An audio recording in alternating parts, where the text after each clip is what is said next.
हर इंसान अपने आप में खास होता है। उसके अंदर अपनी खुद की क्वालिटीज होती हैं। जो वो कर सकता है वो कोई और नहीं कर सकता। ऐसी कई सारी मोटिवेशनल बातें आप लोगों ने अक्सर सुनी होंगी, पर दोस्तों इन बातों को सुनकर अपने आप को तुर्रम खां समझने की जरूरत नहीं है, क्योंकि हम इंसान तो सीखी सिखाई चीजों को करते रहते हैं। लेकिन जब बात जानवरों की आती है तो उनके अंदर कई सारी ऐसी सीक्रेट एबिलिटीज होती हैं जिनके बारे में सुनकर कोई भी हैरत में पड़ जाए। और आज की इस वीडियो में हम आपको एनिमल्स की कुछ ऐसी ही हैरत अंगेज काबिलियत के बारे में बताने वाले हैं। बस हमारे साथ वीडियो में इसी तरह बने रहें, क्योंकि आज की इस वीडियो में आपको हैरान करने के लिए बहुत कुछ है। अच्छा दोस्तों, तब क्या हो जब हम आपसे ये कहें कि आप ये वीडियो अपनी आंखों से नहीं बल्कि अपने कान से देख रहे हैं। हमें पता है आपको ये बात बिल्कुल भी बेतुकी सी लगेगी, जो कि है भी। लेकिन जब हम आपसे ये कहेंगे कि मेंढक अपनी आंखों से अपने फूड को निगलते हैं, तो ये बात बिल्कुल भी बेतुकी नहीं है। जी हाँ, अगर आप लोगों ने कभी भी मेंढक को कुछ निगलते हुए देखा होगा तो आप ये देख सकते हैं कि उस टाइम वो अपनी आंखों को बंद कर लेते हैं। हालांकि ऐसा तो हम इंसान भी करते हैं। जब खाना कुछ ज़्यादा ही स्वादिष्ट होता है तो हम अपनी आंखों को बंद करके उसका स्वाद लेते हैं। लेकिन मेंढक का ऐसा करने के पीछे कारण कुछ और ही है।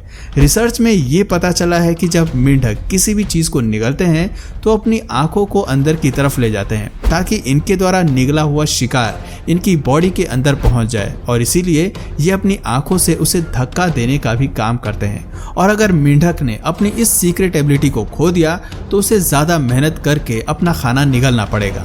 और वैसे भी मेंढक अपना खाना निगलने वाली बात को लेकर कुछ ज़्यादा ही इनसिक्योर रहते हैं, जिसकी सबसे बड़ी वजह यह है कि इनके दांत नहीं होते। और जिन मेंढकों के दांत होते हैं उनके भी केवल ऊपरी जबड़े में दांत होते हैं, जिसका कोई काम नहीं होता। इसलिए उन्हें अपना खाना निगल कर ही हजम करना होता है।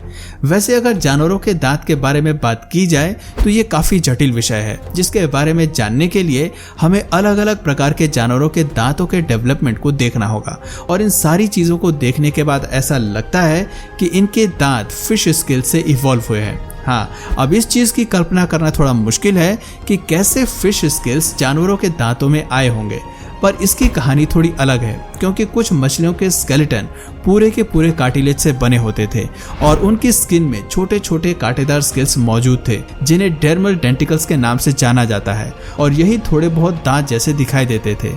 सिर्फ इतना ही नहीं, इनका सेलुलर कंपोजिशन भी ठीक वैसा ही था जिसकी दांतों के डेवलपमेंट में जरूरत थी। और फिर समय के साथ साथ मछलियों के यही स्केल्स एवोल्यूशन की वजह से दांतों में बदल गए, और वही दांत आज हमारे मुंह में मौजूद हैं, जिससे आप ये तो समझ ही गए होंगे कि अब एवोल्यूशन का खेल काफ़ी अनोखा है, जिसने चीज़ों को बदलते बदलते आज उस मुकाम पर पहुंचा दिया जिसे हम अपनी आंखों से देख रहे हैं। वरना ये सारी चीज़ें आज जैसी हैं वो पहले ऐसी बिल्कुल भी नहीं थी। वैसे आपको बता दें कि एक वक्त था जब मेंढकों के भी दांत हुआ करते थे, लेकिन आज से करीब 200 मिलियन सालों पहले वो चले गए। अब शायद उनका कारण इनका डाइट होगा, या फिर इनकी जुबान जो चिपचिपी होने के कारण इनके शिकार को पकड़ने में ज़्यादा यूजफुल थी।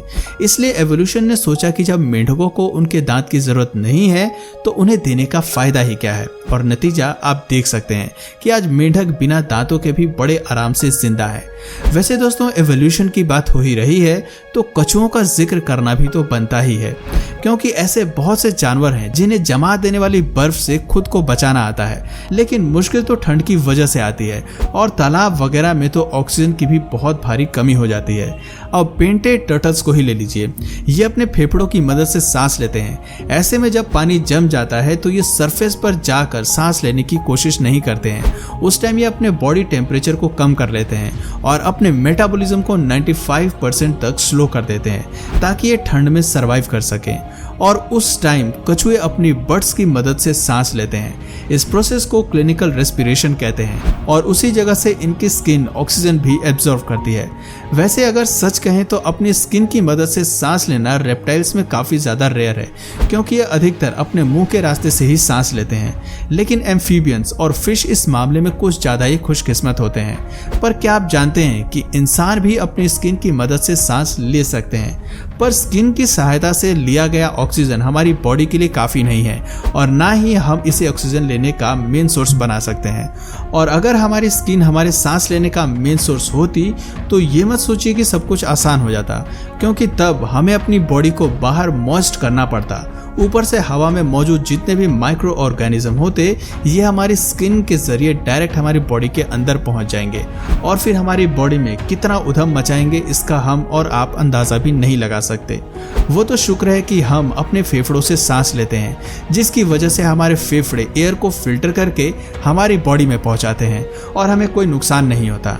हमारी बॉडी में एयर को प्यूरिफाई करने के 4 स्टेजेस होते हैं। पहले तो हमारी नाक में मौजूद छोटे छोटे बाल जो धूल मिट्टी को फिल्टर कर देते हैं और केवल शुद्ध हवा ही अंदर जाती है। उसके बाद म्यूकस मेम्ब्रेन फिल्ट्रेशन का पूरा काम करता है, जिसके बाद हमारी सांस लेने वाली नली एयर फिल्ट्रेशन के काम में लग जाती है और अगर कुछ बची खुची इम्प्योरिटीज रह जाती है तो उनको साफ करने का काम पल्मोनरी सर्फेक्टेंट का होता है। और हर एक फिल्टर अपनी तरफ से बॉडी के अंदर जाने वाली एयर को बहुत अच्छे से फिल्टर करने का काम करता है, जिनमें से जो लार्ज पार्टिकल्स होते हैं वो पहले ही फिल्टर हो जाते हैं और जो छोटे छोटे होते हैं उनके फिल्ट्रेशन का प्रोसेस अंत तक जाता है, जिसकी वजह से हम शुद्ध हवा अपनी बॉडी तक पहुंचा पाते हैं। अगर हम अपनी स्किन की मदद से सांस लेते तो इतना एडवांस लेवल का फिल्ट्रेशन हमें नहीं मिल पाता। वैसे दोस्तों, स्किन की मदद से केवल सांस लेना ही काफी नहीं है, कुछ जानवर तो अपनी स्किन की मदद से ड्रिंक करने का काम भी करते हैं। जी हाँ, यकीन नहीं आता तो इस थॉर्नी डेविल नाम की छिपकली से मिलिए, जो ऑस्ट्रेलिया के रेगिस्तानी इलाकों में रहती है, जो दिखने में छोटी सी है लेकिन इसके सिर के ऊपर निकले सींग इसे एक अलग ही लुक देते हैं। पर इस छिपकली की ड्रिंकिंग स्टाइल में थोड़ी प्रॉब्लम होती है, क्योंकि रेगिस्तानी इलाके में पानी ढूंढना बहुत ही मुश्किल होता है।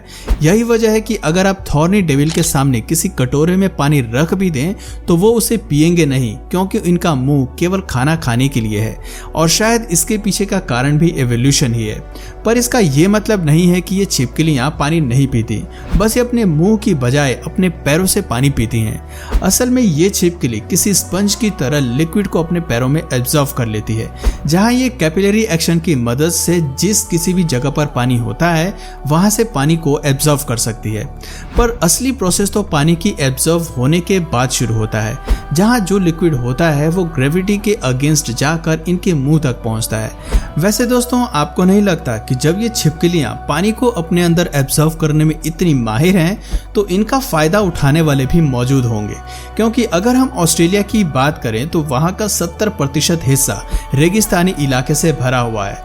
ऐसे में जहां मौजूद लोगों को ये जानना जरूरी है कि अगर वो रेगिस्तान में निकल रहे हैं तो उन्हें किस जगह पर पानी मिल सकता है।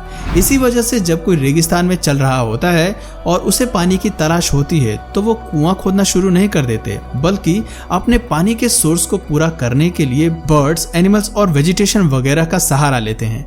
जैसे कि अक्सर इंसान बर्ड्स का पीछा करते हैं ताकि वो झील या नदी तक पहुंच सके, क्योंकि जानवरों को पानी वाली जगह के बारे में बड़े अच्छे से मालूम होता है।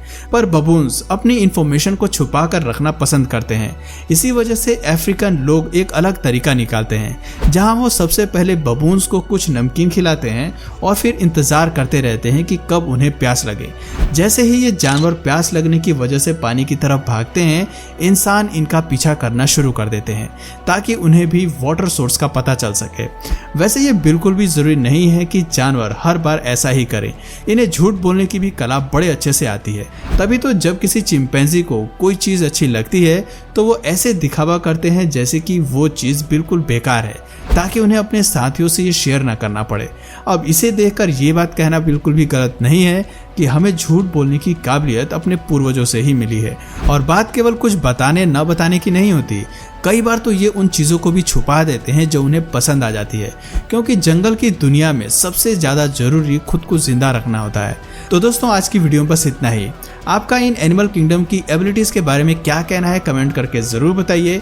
और अगर इस वीडियो से आपको कुछ नया जानने या सीखने को मिला या फिर इंटरेस्टिंग लगा तो प्लीज़ इस वीडियो को एक लाइक करके अपने फ्रेंड्स और फैमिली में से ज़रूर शेयर करें। और यदि आप इस चैनल पर नए हैं तो प्लीज़ इस चैनल को सब्सक्राइब करके बेल नोटिफिकेशन आइकन को ऑन कर लीजिए, ताकि हमारे आने वाले वीडियोज़ आप मिस ना करें। मिलते हैं फिर किसी वीडियो में नए टॉपिक के साथ, तब तक के लिए नमस्कार।